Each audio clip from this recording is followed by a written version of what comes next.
ওষুধ খরচ জোগাতে চাকরির খোঁজে 22 দিন আগে ঢাকায় আসে সে।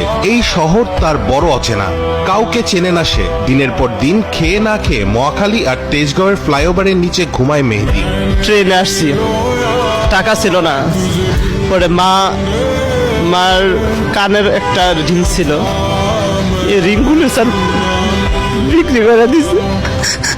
আমি বলছি, মা আমি যদি চাকরি করি তাহলে তো তোমার রিং, তারপরে তোমার এই চিকিৎসা সব হবে, আমার জন্য মা দোয়া করো। মায়ের চিকিৎসার জন্য মাসে 4000 টাকা ওষুধ লাগে। এই জন্য স্যার ঢাকাতে চাকরি করার জন্য, যে কোনো একটা করার জন্য আসছি স্যার। প্রত্যেকটা সেক্টরে গেছি স্যার, কেউ ঢুকতে দেয় না, দারোয়ানের পা পর্যন্ত জড়ায় ধরছি। আমার মা আজ বেশ কিছুদিন যাবত অসুস্থ। মার এই ডান হাতটা